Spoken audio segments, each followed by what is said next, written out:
रात्रि क्लास चल रहा था।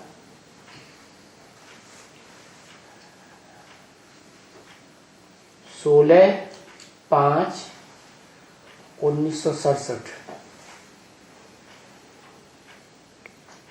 पहले पेज के मध्यांत में बात चल रही थी।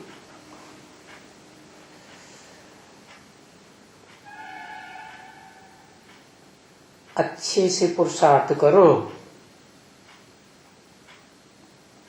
क्योंकि माया से हार बहुत खाते हो।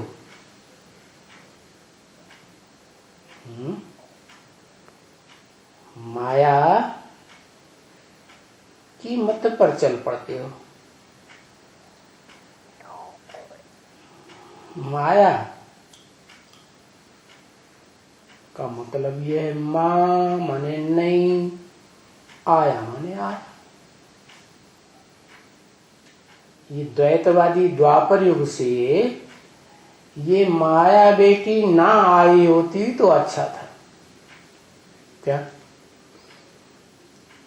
ये आती है तो क्या करती है? परम पुरुष शिव की कहो या इस दुनिया में मनुष्यात्माओं के बीच में परम पुरुष प्रजापिता एडम को कहो, आदिदेव को कहो, उसकी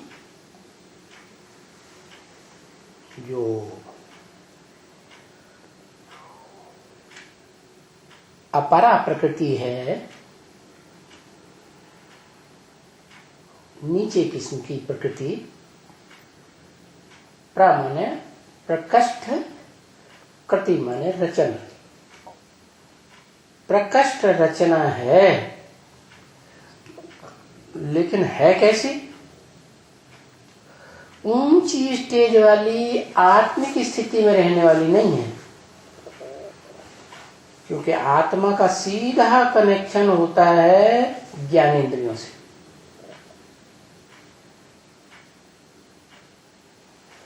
तो वो है परा प्रकृति, पराकाष्ठा वाली प्रकृति। प्रकृति का मतलब ही बता दिया, पहले भी बताया था। जैसे परिवार में पिता होता है तो उसकी पहली रचना कौन होती है? माता। तो आत्माओं के हिसाब से कहो परम पिता,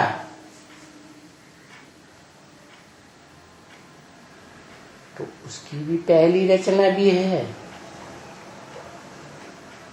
अव्वल नंबर, और द्वैम नंबर की भी रचना है। लेकिन दोनों पत्नियां साथ साथ हैं। क्या भेदभाव ही करता जाता है, दोनों को तरीके से चलाता है। तो वो कौन है? परम पुरुष शिव, आत्माओं का बाप,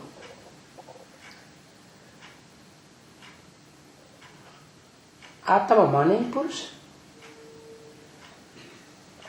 तो आत्माओं के बीच में जो परम पुरुष है, उसकी पहले नंबर की रचना कौन, दूसरे नंबर की रचना कौन, और दोनों ही इकट्ठी रहती हैं। क्या भेदभाव नहीं करता? तो वो बताओ वो कौन है?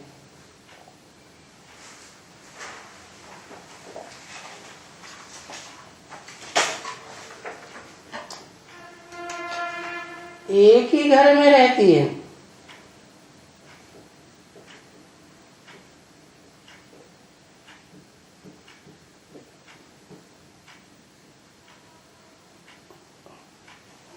अरे इसको कलम ही नहीं मिली बेचारे को। परा प्रकृति एक, अपरा प्रकृति दो। अरे घर कौन सा एक? मनुष्य सृष्टि का बाप कौन? जिसकी गोद में दोनों पत्नियां,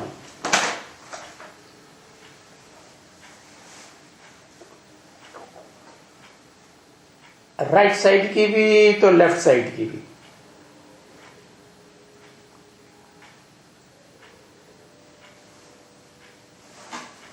बताओ वो एक बाप कौन जो दोनों पत्नियों को अपने एक ही घर में रखता है? बताओ बताओ बताओ।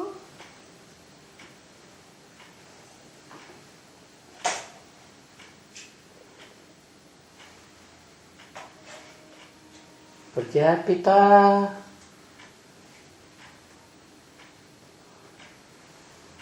और मनुष्य सृष्टि का कौन बाप?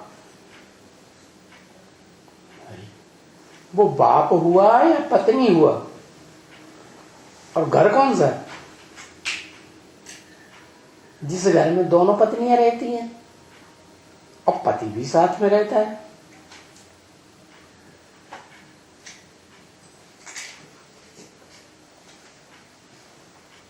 विष्णु का, विष्णु तो देवता है। बाप तो देवता बनाने वाला है।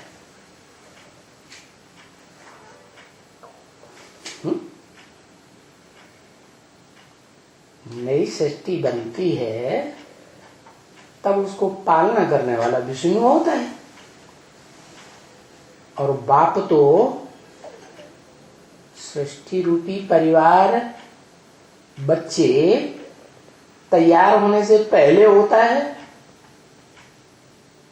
कि जब पालना होती है शुरू तब होता है, तो पहले से ही होता है। तो वो स्वरूप कौन सा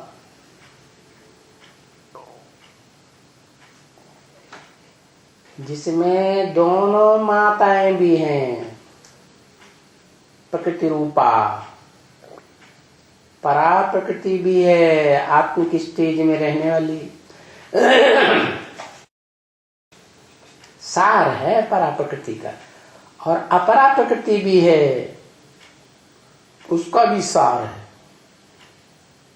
त्रिमूर्ति में 3 मूर्तियां हो गई। अभी तक 2 ही माताएं थी।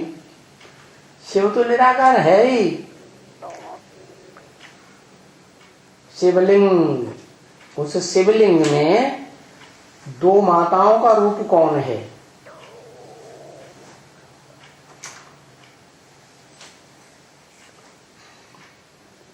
बताओ बताओ बताओ। 2 माताओं का रूप, एक ही जलाधारी। जलाधारी कहाँ होती है? शिवलिंग में। शिवलिंग अलग होता है, जलाधारी अलग होती है। ये क्या कर रहा है गड़बड़?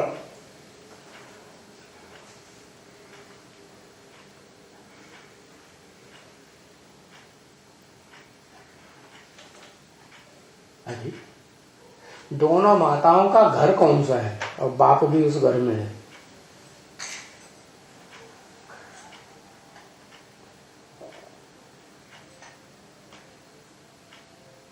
जल्दी जल्दी बताओ।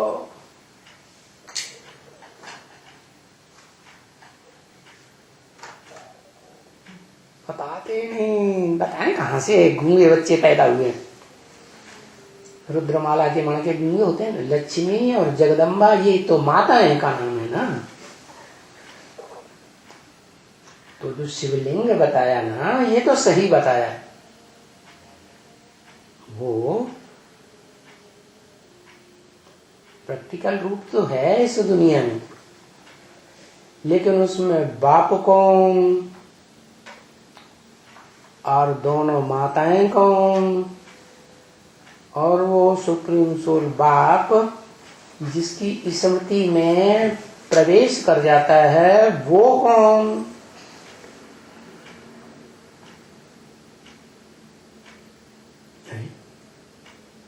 इस सृष्टि पे सुप्रीम सोल आता है ना, तो आते ही जिसमें प्रवेश करता है पुरुष तन में, आदम में, तो उसका नाम क्या देता है?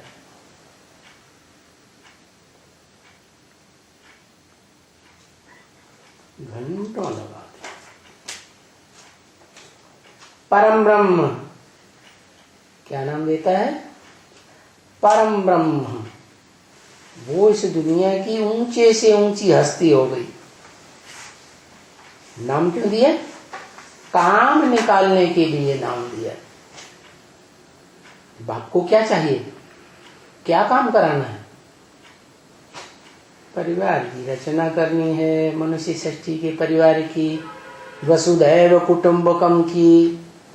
और जो परिवार रचा है उसके लिए सबसे पहले तो माता चाहिए।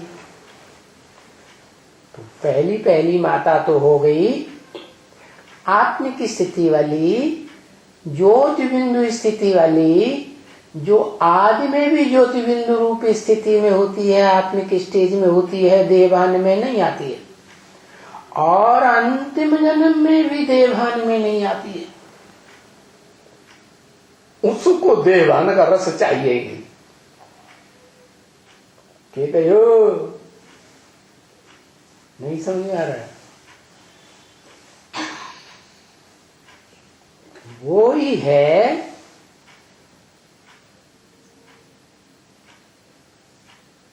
परा प्रकृति, आत्मिक रूप वाली। क्या शिवलिंग वो तो बताया, लेकिन शिवलिंग में जो ज्योति बिंदु है वो है परा प्रकृति, चैतन्य। उसमें जड़त्व का, देह का भान ही नहीं।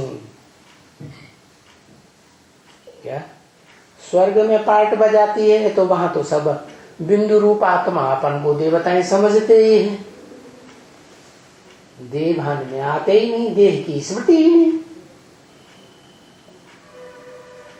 लेकिन जब से द्वैतवादी द्वापर युग शुरू होता है 2500 वर्ष के बाद, तो उस 2500 वर्ष के बाद जो ऊपर से और धर्मों की धर्म पिताओं की आत्माएं, उनके फॉलोअर्स आते हैं, इब्राहिम, बुद्ध, क्राइस्ट आदि टाइम टू टाइम आते हैं ना, तो उनमें जो पहला नंबर इब्राहिम है, धर्म पिता है ना, वो आता ही है जब द्वैतवादी द्वापर युग की सृष्टि शुरू होनी होती है ना। तो उस द्वैतवादी सृष्टि में वो आते ही दो धर्म, दूसरा धर्म शुरू कर देता है। फिर उसकी बात भी लोग मानेंगे, बाप है ना, उस परिवार का, इस्लाम परिवार का बाप हो गए ना, तो जो भी पैदाइश होगी, उनके फॉलोअर्स कहो, बच्चे कहो, वो उसी की बात मानेंगे। तो एक तरह से राज्य भी उस परिवार में उसी का हो गया, तो 2 राज्य हो गए ना। एक तो देवात्माओं का राज्य चला आ रहा था, क्या स्वस्थिति वालों का, स्वधर्म वालों का। इन्होंने दूसरा धर्म शुरू कर दिया, क्या देहधारी धर्म पिता ने देह का धर्म शुरू कर दिया। इनकी बुद्धि में ये नहीं आता है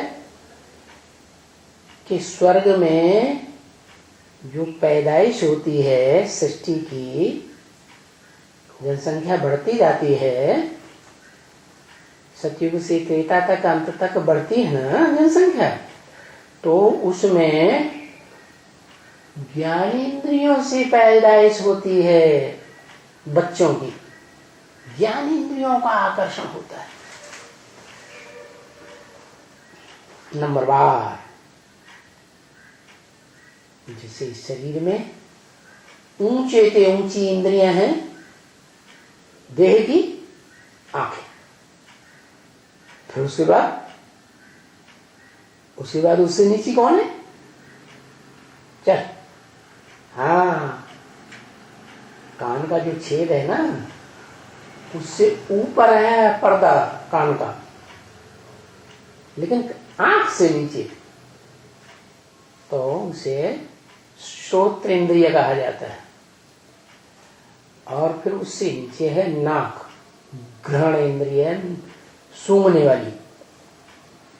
फिर उससे नीचे है मुख, मुख में जिह्वा, स्वाद लेने वाली है। और फिर उससे नीचे है और नीचे वाला ओठ। क्या सृष्टि पैदा करते हैं ना, तो ज्ञानेंद्रियों में ये सबसे नीचा क्या करता है? स्पर्श करता है।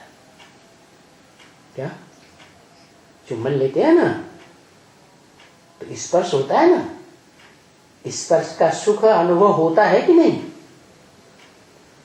तो वो सुख से दैवी बच्चों की पैदाइश होती है। करते करते वो सुख भोगते भोगते ज्ञानेंद्रियों का एक स्थिति ऐसी आती है कि ज्ञानेंद्रियों का सुख का टाइम 2500 वर्ष का स्वस्थिति का टाइम खत्म हो जाता है। और इस सृष्टि में वो जो पहले बताया ब्राह्मण ज्योति, क्या पहला ब्राह्मण, सो पहला देवता, सो पहला क्षत्रिय, वही पहला दैत्य कर्म करने वाला दैत्य बन जाता है। अपने आप नहीं बनता, उसको कोई उकसाता है, क्या प्रेरित करता है। कौन प्रेरित करता है? वो ही अपरा प्रकृति। शिवलिंग है ना, तो शिवलिंग में परा प्रकृति तो है आत्म की स्टेज वाली बिंदु है ना, और अपरा प्रकृति है जो लिंग बड़ा दिखाते हैं ना। सोमनाथ मंदिर में पत्थर का बड़ा लिंग दिखाते थे, लाल लाल। लाल लाल क्यों? हर चीज पहले सात्विक होती है और बाद में तामसी बन जाती है। इस दुनिया की चीज की बात है। बाकी इस दुनिया से परे जो परम धाम है, आत्मलोक है, आत्माओं के बाप का घर है शिव का, वो तो एक ही जैसा रहता है, सदा सप्तधाम। उसमें कभी प्रकृति का प्रवेश ही नहीं होता। क्या?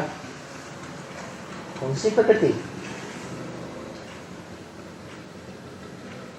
जो अपरा प्रकृति है, देह वहन वाली। 5 जड़ तत्व है, पृथ्वी जलवायु अग्नि आकाश, जिनसे ये देह बनती है, वो वहां प्रवेश नहीं कर सकते। क्या?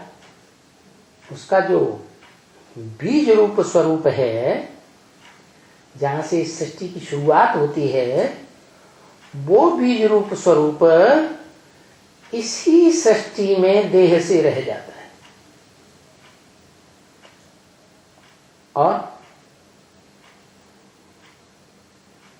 उसी को कहते हैं ब्रह्म। क्या क्या कहते हैं? ब्रह्म। कैसा ब्रह्म? जो देहभान की यादगार है। तो शिवलिंग में बिंदु तो है आत्मिक स्टेज की यादगार, समझ में आया? और जो लिंग बना हुआ है पत्थर का, वो इस देह कहो, पत्थर कहो, मिट्टी कहो, क्योंकि मिट्टी से ही पत्थर बनता है, उसकी यादगार। कोई कहे द्वापर में लाल पत्थर का लिंग क्यों बनाया था, अभी आजकल क्यों नहीं बनाते। द्वापर शुरू होता है तो जो क्रोध का स्वरूप है, जो काम विकार से उत्पन्न होता है, क्या कामेंद्रिय होती है ना, जब उनमें उत्तेजना आती है तो लाल रंग की हो जाए, खून उतर आता है उनमें, तो सात्विक खून। इसलिए जो द्वापर के आदि में जो यादगार लिंग बनाया वो लाल पत्थर का,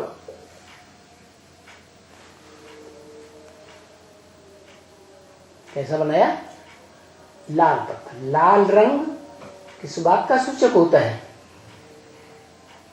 उत्तेजना आती है तो लाल लाल आंखें हो जाती है, क्या कामेंद्रियों में भी लालिमा आ जाती है। तो वो जो रूप है वो काम और क्रोध का सात्विक रूप है, ओरिजिनल रूप। फिर जब अनेक जन्म का सुख भोगते भोगते इंद्रियों से इंद्रियां तामसी हो जाती हैं तो काली पड़ जाती। जैसे कोई स्त्री होती है या पुरुष होता है तो बुढ़ा हो जाता है कि नहीं, तामसी स्टेज में बुढ़ा हो जाएगा तो उसकी उत्तेजना ही नहीं आएगी, खून ही नहीं आएगा, तो काला रहेगा कि लाल हो जाएगा, काला ही रहेगा। तो लिंग भी कलयुग के अंत में कैसा बनाने लगे यादगार में, काला।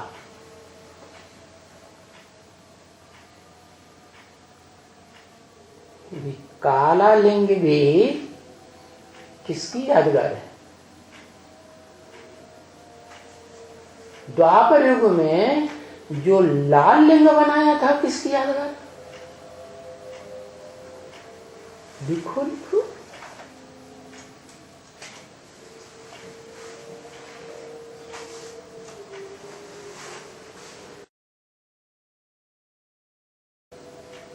लिंग अपरा प्रकृति की यादगार, क्योंकि नीची प्रकृति है ना, क्या नीचे गिर गई। सत्युग के आदि में आत्मस्मृति में थी, क्या अपरा प्रकृति भी आत्मिक स्टेज में रहती थी। इसलिए जो भी सृष्टि थी स्वर्ग की, उसमें सारा काम, जैसे परिवार में मां सारा काम करती है, करती है कि नहीं है, ऐसे ही सारी सेवा करती थी। देव आत्माओं को, बच्चों को, जो भगवान के बच्चे हैं वास्तव में स्वर्ग में, उनको कोई काम करना नहीं पड़ता था। वो प्रकृति जैसे दासी थी। जैसे परिवार में दो माताएं विशेष मानी जाती है आज की दुनिया में। एक तो जन्म देने वाली माता, जैसे रानी महारानी होती है, जन्म देती है बच्चे को, फिर उस बच्चे को संभालती कौन है, दाई माँ संभालती है, और उसका काम ही होता है सेवा का करना, क्या सेवाधारी होती है। तो सात्विक रूप में वो अपरा प्रकृति स्वर्ग में जो देव आत्मा रूपी भगवान के बच्चे थे उनकी पालना करते थे। वो ही प्रकृति ज्ञान इंद्रियों का सुख भोगते भोगते आत्मिक स्टेज से नीचे उतर करके त्रेता के अंत में द्वैतवादी द्वापर युग शुरू हुआ, इब्राहिम वाली आत्मा आई, द्वैतवाद शुरू किया, वही प्रकृति माता है ना। तो इब्राहिम जिस मनुष्य तन में प्रवेश करता है वो मनुष्य तन माता बन गई। क्या क्या बन गई? इस्लाम धर्म की माता बन जाती है। और कैसे बन जाती है? वो सतयुग की आदि में दूसरी पीढ़ी में वही आत्मा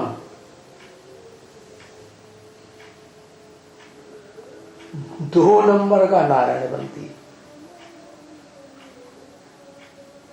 माने नारायण नाम के महाराजा राजाओं की भी पीढ़ी चलती है।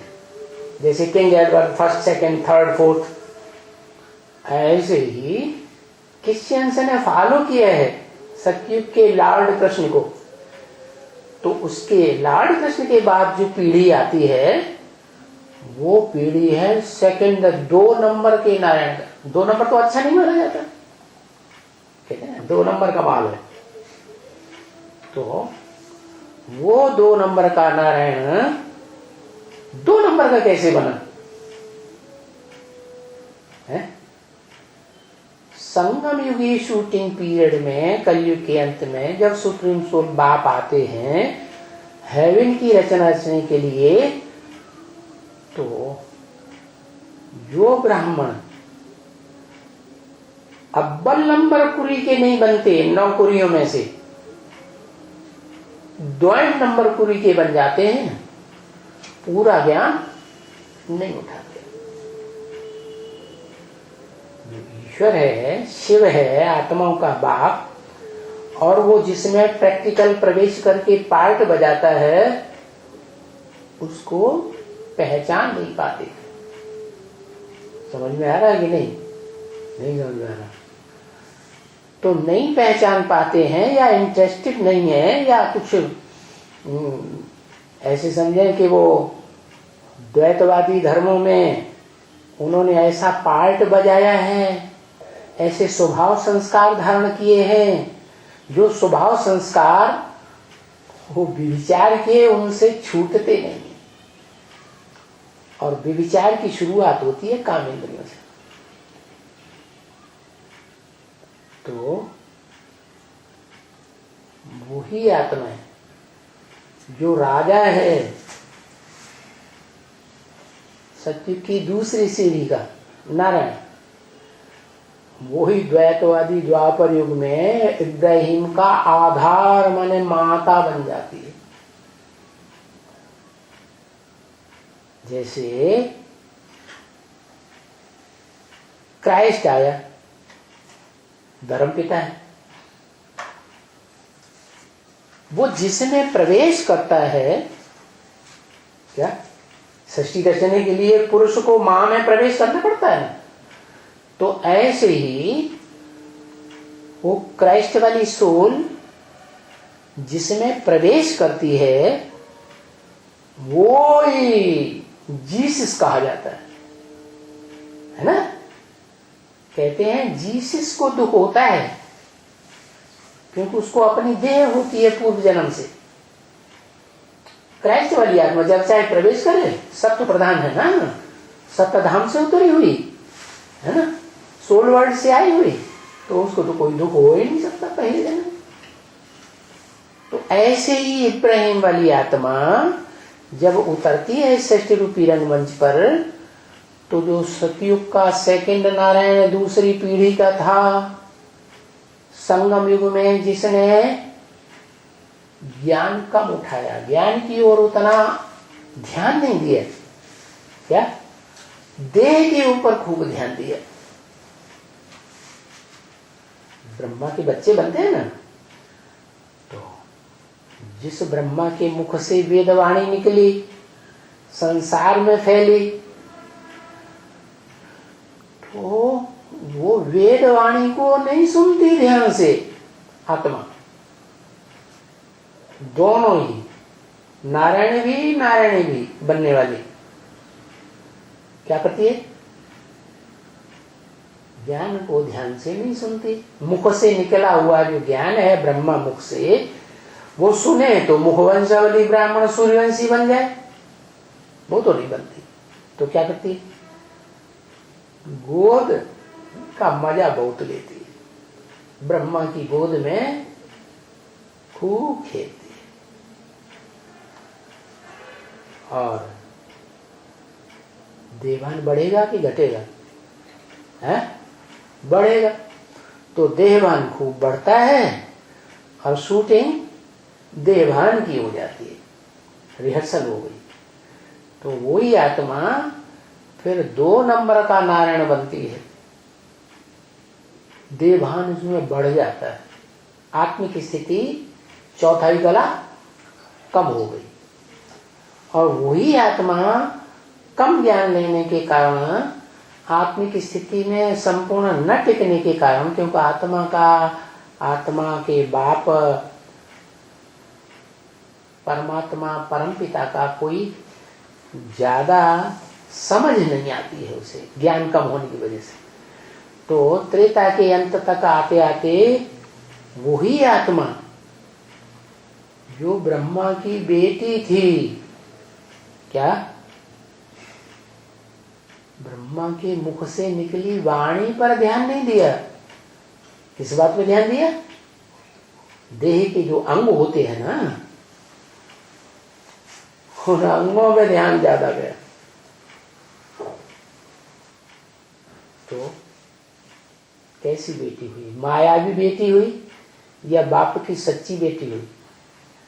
है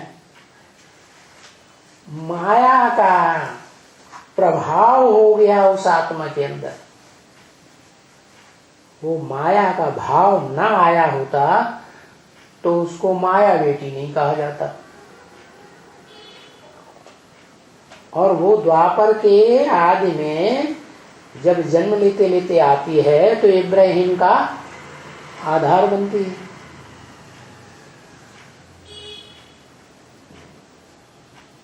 एक जो नारायण के रूप में था सत्यगुरु, उसके साथ नारायणी, इब्राहिम के साथ जो दूसरी आत्मा उतरती है सहयोगी, वो उस नारायण वाली आत्मा में प्रवेश कर जाती।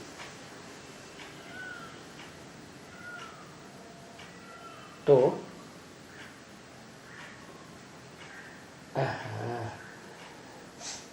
वो इब्राहिम जिसमें प्रवेश करता है वो माता हो गई, और उस माता से जो जन्म लेती है वो दूसरी आत्मा हो गई जो इब्राहिम के पीछे पीछे आती है, माने बेटी हो गई। क्या हो गई? बेटी। और इब्राहिम को तो अनुभव ही नहीं है आत्मा को कि ज्ञानेंद्रियों से भी संतान प्यार से पैदा हो सकती है। तो वो तो जब द्वैतवादी द्वापर युग में आता है तो जहां से विराट स्वरूप 2 भागों में बट जाता है, टांगे 2 अलग अलग हो गए ना, तो उनके बीच में बिचौलिया हो गया, काम विकार रूपी क्या हो गया? कामांग। उसका नाम शास्त्रों ने दे दिया है कामदेव। देव क्यों कह दिया? वो तो दैत्य का काम करता है?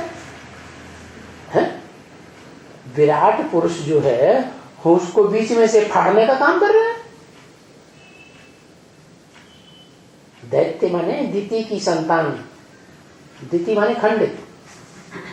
तो जो विष्णु का राज्य था, एक राज्य, उसको द्वैतवाद में पलट दिया। तो वो माया बेटी जो है वो इब्राहिम और इब्राहिम जिस माता का आधार लेता है शरीर का, उन दोनों के मुकाबले ज्यादा पवित्र होती है या कम पवित्र होती है? हाँ? ज्यादा पवित्र रहती है तो ज्यादा पावर होती है। बुद्धि की पावर सात्विक होगी या नीचे गिरेगी, रजो प्रधान तमो प्रधान बनेगी? सात्विक। तो वो सात्विक पावर जो है बुद्धि की है तो द्वैतवादी दुनिया की पावर ना, दैत्यों की पावर है ना। वो बच्ची जो है, जो माया बेटी बन जाती है शूटिंग काल संगम युग में, कलयुग के अंत में भगवान बाप के आने पर, वो ही बच्ची त्रेता के अंत में आकर के तीक्ष्ण बुद्धि वाली बनती है। क्या? तो अच्छी बात हुई या बुरी बात हुई?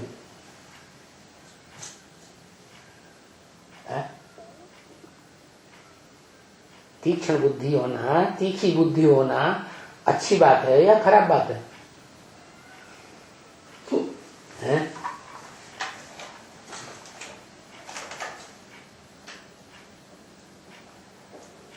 अरे जल्दी बताओ।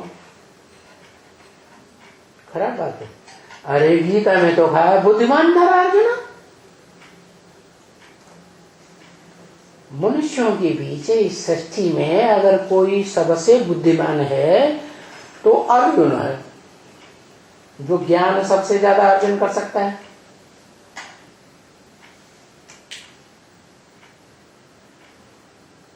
फाउंडेशन तो संगम युग से पड़ता है कि सतयुग से पड़ता है? तो देवताओं की तो बात ही नहीं हुई। उन ब्राह्मणों में से जिस ब्राह्मण ने बाप की गोद लेकर के नियत खराब की, देह के अंगों का सुख लिया, क्या? मां है ना। मां जो है वो कपड़े पहनने वाली देवान का होती है कि जैसे पुरुष होते हैं, खास करके भारत में नागा बाबा बन के भी रहते हैं, शंकर जी की तरह नंगे होके रह सकते हैं, ऐसे स्त्री रह सकती है? नहीं रह सकती ना। देवभान होता है ना। तो वो देहभान वाली ब्रह्मा की आत्मा क्या, तो चोला पहन करके बैठती है। भले बीच में चोला है, लेकिन माया बेटी की बुद्धि में वो चोला कम आता है कपड़े का। क्या ज्यादा याद आता है? गोद में बैठते समय है वही पुरुष अंग। तो ये तो बेटी का कर्म नहीं है, बेटी का कर्म नहीं हुआ, ये तो माया बेटी हो गई। तो उस संबंध से पुरुष तो बेचारा होता ही है। द्वैतवादी द्वापर युग से दुर्योधन दुशासन काम इंद्रिय के वशीभूत हो जाता है ना। तो मारामारी करने के लिए मजबूर है। तो स्त्री को तो वो मार करने वाला अंग नहीं होता। तो जो ब्रह्मा बाबा थे संगम में, जिनके मुख से वेदवाणी निकली, वो ब्रह्मा बाबा बेटी पर आसक्त हो, मजबूरी। क्या शास्त्रों में लिखा है ना, क्या ब्रह्मा क्या करता है? बेटी पैदा करता है, बेटी पर ही आसक्त हो जाता है। तो ये तो दूसरी बेटी है। क्या? कौन? जो भी बेटी नाम पड़ा, कुमारी नाम पड़ा, कुमार का कहो, कुछ भी कहो। तो वो बेटी जो है मम्मा के बाद माता के रूप में ब्राह्मण परिवार में दूसरे नंबर का मान मर्तबा ले लिया है या नहीं ले लिया है? मम्मा ने शरीर छोड़ा और वो गद्दी पे बैठ गई और बाबा ने भी मुरली में बोल दिया। इन सभी सितारों में सबसे जास्ती खातिरी होती है कुमार काल। क्यों भैया? वो ब्राह्मण परिवार में सभी ब्राह्मण बच्चे, उसकी ज्यादा खुद खातिरी क्यों करना शुरू कर दी? कोई कारण होगा ना? नहीं कारण समझ में आया क्या? क्या कारण? उसे जगदम्बा की टाइटल दे दिया और वो टाइटल प्रैक्टिकल में मिला भी। अमेरिका गई तो वहां जगदम्बा का टाइटल लेके आ गई। क्या? मम्मा की जैसे ओम राधे मम्मा की एक तरह से सौतन बन गई। ऐसे नहीं कि ओम राधे मम्मा ने शरीर छोड़ दिया तो वो आत्मा ही खत्म हो गई। वो आत्मा ने सूक्ष्म शरीर धारण कर लिया है। जैसे ब्रह्मा बाबा ने जब शरीर छोड़ा तो कौन सा शरीर धारण किया? सूक्ष्म शरीर। मम्मा के जाने के बाद, शरीर छोड़ने के बाद, मम्मा तो सूक्ष्म बतन से, सूक्ष्म शरीर से सारा ड्रामा देख रही थी। तो वो टाइटल लेकर के बैठी हुई माया बेटी में शूटिंग कर दी माया बेटी बनने की। उसी के कारण क्या वो द्वापर के आदि में और त्रेता के अंत में वो प्रैक्टिकल माया का रूप बन जाती है। जैसे संगम युग में बनी थी, इब्राहिम की बेटी बनती है और वो बेटी क्या करती है? ब्रह्मा तो ब्रह्मा है, उनको तो टाइटल मिलता है बाद में, प्रजापिता का टाइटल मिल जाता है। पता है, पहले ब्रह्मा कुमारी ईश्वरी विश्वविद्यालय नाम था। सन 47 के बाद जब दिल्ली में आए, प्रजापिता शब्द नहीं था। पुराने चित्रों में देखा जा सकता है, चित्र झाड़ के लक्ष्मी नारायण के बने, वो क्या नाम, त्रिमूर्ति के बने थे, उनमें सिर्फ वो ब्रह्मा कुमारी ईश्वरी विश्वविद्यालय। जब मम्मा ने शरीर छोड़ा तो मम्मा के शरीर छोड़ने के आसपास मम्मा की बुद्धि तीखी थी। उनकी बुद्धि में आया कि अम्मा से ही थोड़ी सृष्टि चलती है। ब्रह्मा ने बड़ी माँ मानी, माँ ब्रह्मा, उसके पीछे कौन होता है? बाप होता है। तो यज्ञ के आदि में जो व्यक्तित्व था, भागीदार के रूप में था, जिसने साक्षात्कारों का, ब्रह्मा बाबा दादा लेखराज का क्लैरिफिकेशन दिया था, वास्तव में वो ही प्रजापिता था। इस ब्राह्मण परिवार का बाप हुआ वो बीज रूप, जिसने ब्रह्मा के बुद्धि रूपी पेट में ज्ञान का बीज डाला कि तुम ब्रह्मा की आत्मा हो, ब्रह्मा के रूप में तुम्हें प्रैक्टिकल पार्ट बजाना है, वेदवाणी उच्चारण करनी है, ब्राह्मणों को जन्म देना है। भले एक कुरी के ब्राह्मण नहीं, 9 धर्म है तो 9 धर्मों के जो आधारभूत ब्राह्मण हैं वो भी 9 कुरियों के होते हैं। उन्हीं 9 कुरियों के जो ब्राह्मण हैं वो सत्युग में 9 नारायण बनते हैं। क्या? वो ही 9 नारायण द्वापर के आदि में ऋषि मुनि बनते हैं। उनमें सप्तऋषियों का तो खूब ही गायन है। क्या? ऐसे नहीं कि वो सप्तऋषि निर्विकारी थे। जब आते ही हैं द्वैतवादी द्वापर युग से इब्राहिम के आने के बाद ही आते हैं, तो वो भी क्या हुए? विकारी होंगे या नहीं होंगे? वो भी विकारी थे, इसलिए उनको दाढ़ी मूछ दिखाई जाती है।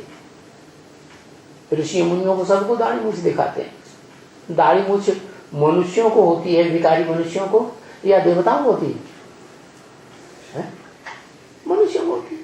तो वो मनुष्य जो है, वो ऋषि मुनि विकारी बुद्धि होकर के भी उन्हें संगम युग की स्मृति आती रही।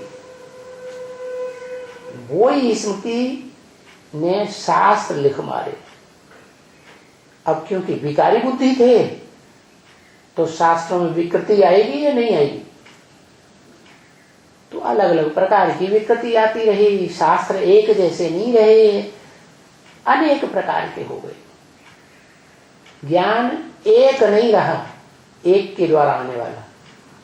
जैसे रावण के 10 सिर होते हैं, रावण का ज्ञान होता है, ऐसे ही 10 धर्मों से कनेक्टेड है।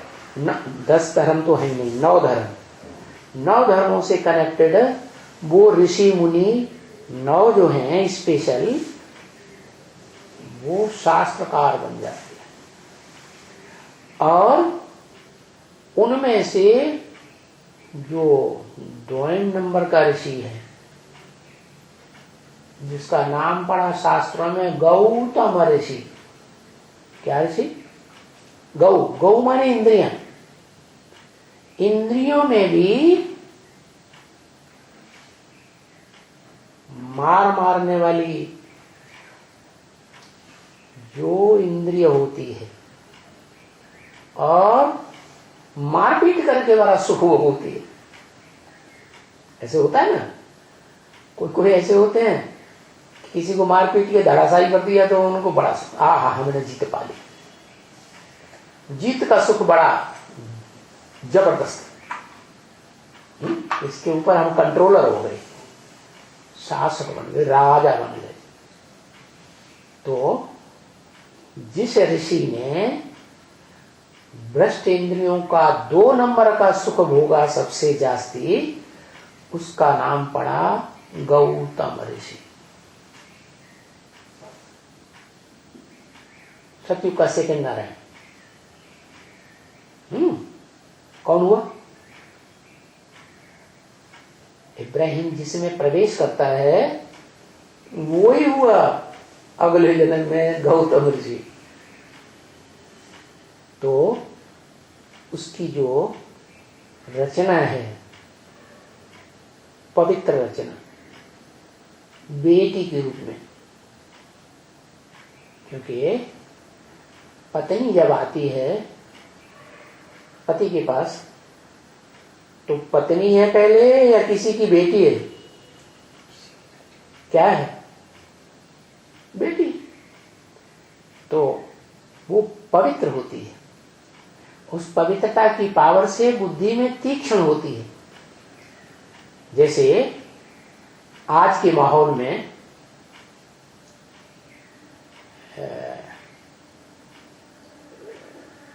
कलयुग के अंत में कलंकीधर की प्रत्यक्षता होती है भगवान की, तो कलंक लगते हैं कि नहीं?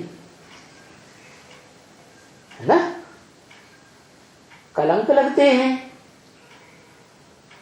तो किस बात के कलंक लगते हैं? कामेंद्रिय से भ्रष्ट आचरण करने के कलंक लगते हैं। कहाँ भगवान और कहाँ ऐसी शैतानियत की बातें करते। भगवान का जो प्रैक्टिकल मूर्तिमान रूप है शंकर, वो तो अमोघ वीर्य कहा जाता है, जो है ही अमोघ वीर्य। तो उसको उस कामेंद्रिय से मारामारी करने की क्या दरकार है? जोश में आके मारामारी करते हैं तो डिस्चार्ज हो जाते हैं, शक्ति क्षीण हो जाती। वो तो है ही अमोघ वीर्य, उसकी तो शक्ति क्षीण होने का सवाल ही पैदा नहीं होता। भले उसी स्वरूप के 84 अवतार और 10 अवतार गाय दिए। विकारी बुद्धि ऋषि मुनियों ने जो शास्त्र बनाए उन्होंने। वास्तव में भगवान का मूर्तिमान साकार स्वरूप एक होगा, गॉड इज वन होगा, ये अनेक होंगे? एक। और गॉड इज ट्रुथ, क्या वो तो सच्चाई होता है। मूर्तिमान स्वरूप जो निराकार का है इस संसार में, जिसका नाम शिव के साथ जोड़ा जाता है, और किसी भी देवता का नाम, राक्षस का नाम, दैत्य का नाम, मनुष्य का नाम शिव ज्योति बिंदु आत्माओं के बाप के साथ नहीं जोड़ा जाता। और पहले जोड़ा जाता है कि बाद में? कब जोड़ा जाता है? बाद में जोड़ा जाता है। मैंने बाप पहले और बच्चा बाद में। शिव बाप, जो भी आत्माएं हैं, पार्ट बजाने वाली इस रंगमंच पर, षष्ठी पर, उनमें सुप्रीम सोल बाप, रूहानी बाप, मुसलमान कहते हैं अल्लाह मियां, खुदा। खुदा माने खुद आता है, किसी के बुलाने से नहीं आता। हिंदू में कहते हैं शिव, कल्याणकारी। कभी भी यह कल्याणकारी पार्ट नहीं बजाता। इस सृष्टि में 500 करोड़वीं अंतिम आत्मा भी सप्तधाम से उतरेगी तामसी कलयुग के अंत में, उसका भी कल्याण करने वाली। किसी का कल्याण करने वाली आत्मा नहीं, तो उसका नाम ही है काम के आधार पर क्या? अरे राम, बताओ क्या हुआ?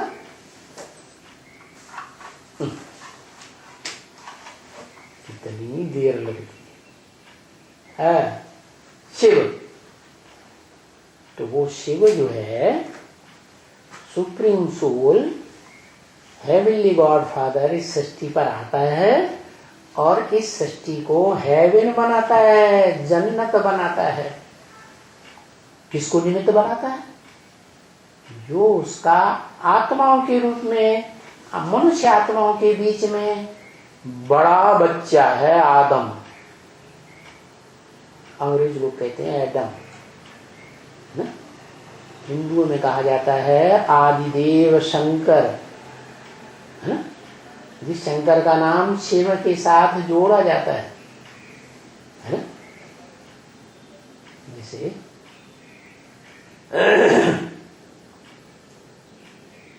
बड़ा बच्चा होता है ना बाप का, तो सारा कारोबार संभालता है नहीं, बाप के धंधा धोरी का।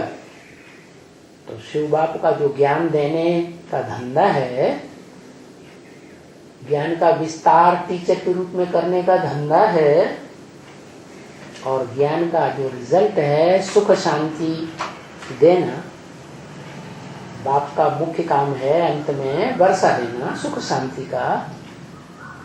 तो वो शिव बाप जिस आत्मा रूपी बच्चे में प्रवेश करता है, वो बच्चा षष्ठी रूपी रंगमंच का हीरो है, आदम। और जिसमें आता है उसको ही पहले वर्षा देगा सारा। कौन सा वर्षा? उसके पास कौन सा वर्षा है? धन संपत्ति का नहीं, स्थूल धन संपत्ति का वर्षा नहीं है, ज्ञान धन संपत्ति का, वो भी अखूट ध्यान ज्ञान धन संपत्ति। तो अखूट ज्ञान धन संपत्ति का वर्षा तीसरे नेत्र शिव नेत्र के रूप में मूर्तिमान शंकर में प्रवेश करके देता है। और फिर वो मूर्तिमान शंकर के द्वारा सारी दुनिया की मनुष्य आत्माओं को ज्ञान मिलता है। कब? जबकि वो मनुष्य आत्माएं नंबरवार ब्राह्मण बनती हैं, ब्रह्मा की औलाद, और ब्रह्म वाक्यों के आधार पर उस मूर्तिमान शंकर को पहचानती है। क्या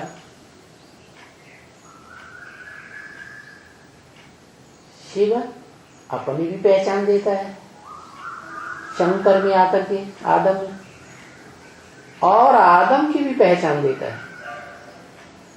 इसलिए तुलसीदास ने लिख दिया, जे जानो ते देव जनाई, जानत तुम ही हुई जाई। शंकर जो है जब शिव को जान लेता है तो शिव ही बन जाता है।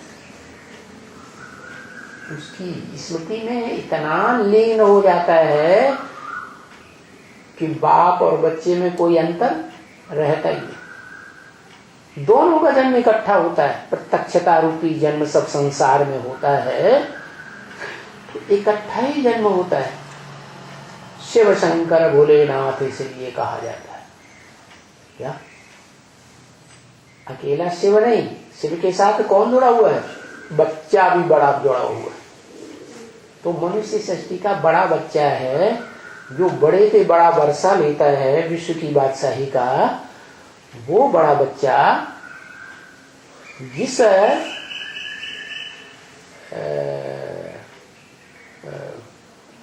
बाप का काम करता है तो उस काम के आधार पर शिव बाप जिसमें प्रवेश करते हैं उसका नाम देते हैं ब्रह्मा।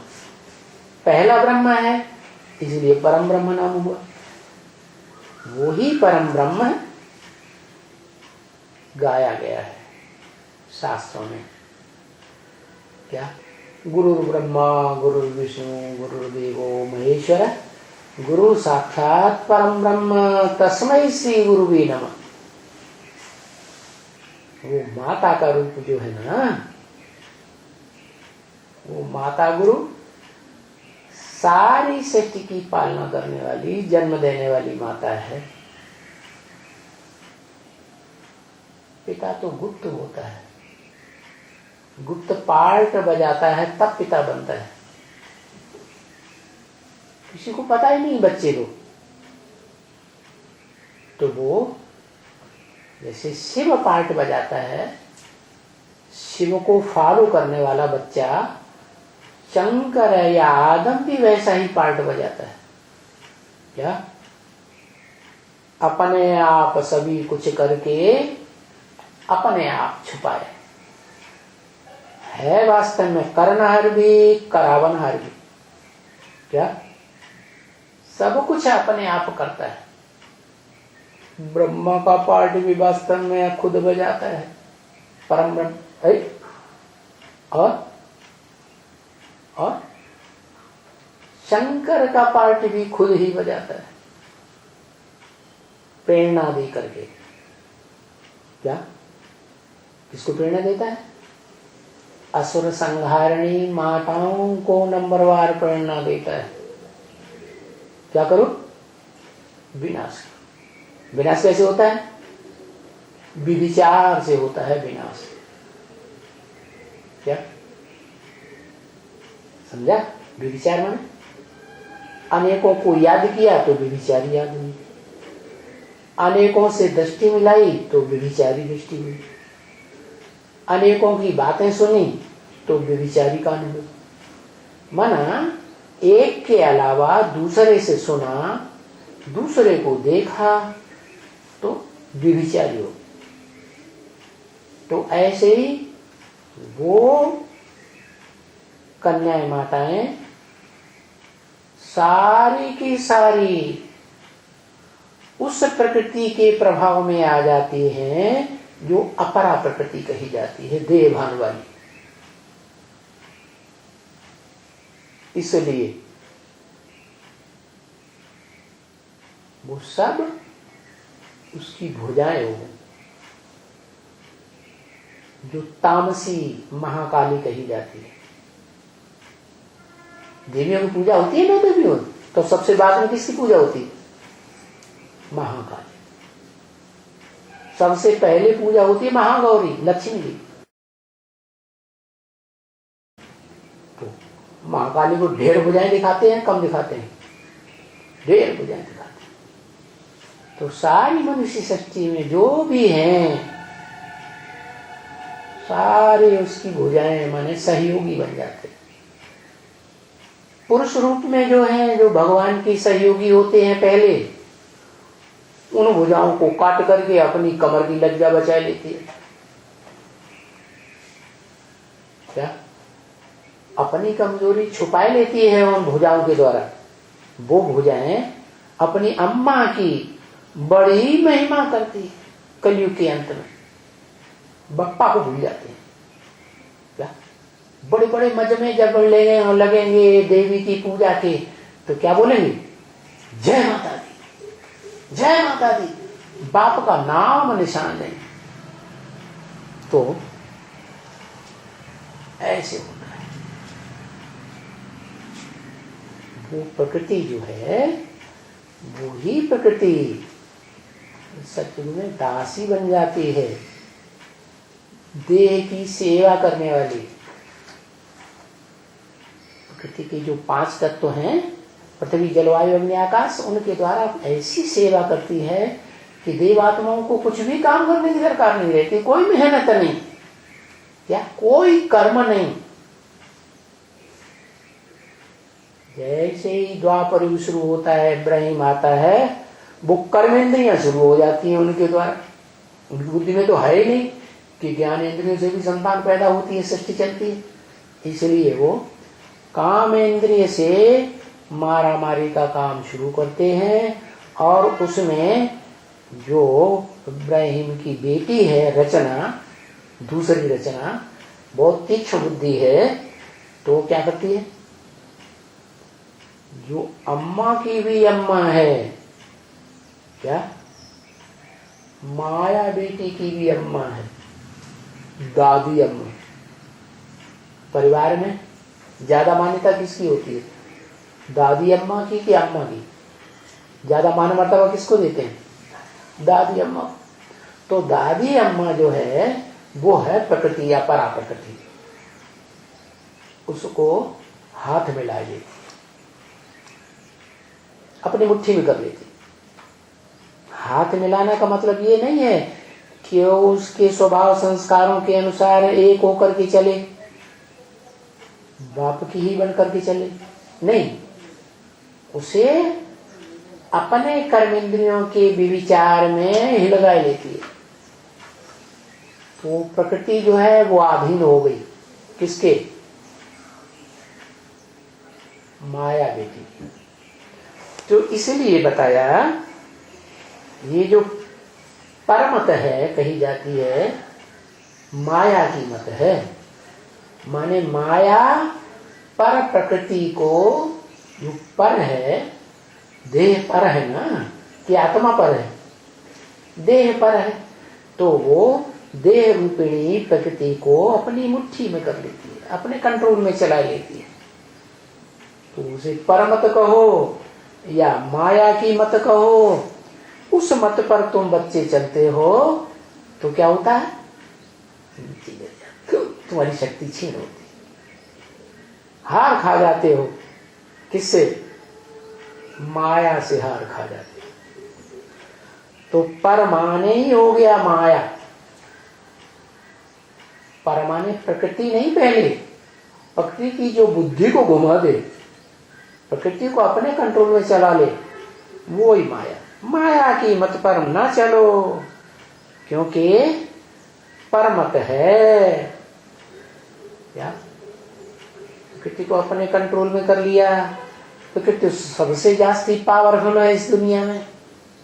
जब वो प्रकृति, अपरा प्रकृति तामसी रूप धारण करती है तो सारी दुनिया वो अपने कंट्रोल में कर लेती है। जो सिख लोग आते हैं, राज करेगा खालसा, माना खालिस रूप में, अव्यभिचारी रूप में, जो एक ही देह को याद करती है, देहधारी को, वो है अपरा प्रकृति। आत्मा को नहीं पहचान पाती कि इस देहधारी मूर्तिमान शंकर में कौन सी आत्मा विशेष कार्य कर रही है। इसके शरीर रूपी रथ में साक्षात भगवान कार्य कर रहा है, उसको नहीं पहचानती। किसको पहचानती है? किसको पहचानती है? अरे उसी देहधारी को, गोरे चिट्ठे उसी देहधारी को जिसको ओम मंडली की जब स्थापना हुई थी तो आदम को छोड़ करके किसके ऊपर आसक्त हो गई है? दादा लिख रहा है, गोरा चिट्ठा लंबा चौड़े के ऊपर आकृष्ट हो। तो देह को प्रेफरेंस दिया या आत्मा को प्रेफरेंस दिया, जो अंतिम जन्म में भी आत्मिक रूप धारण करके रहती है, विष्णु रूप, नो विष एट ऑल।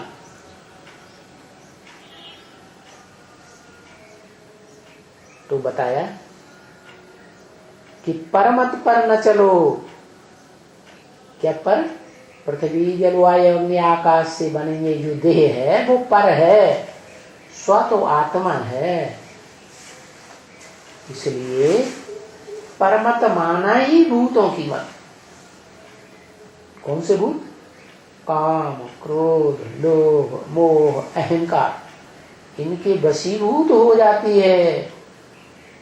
कौन है?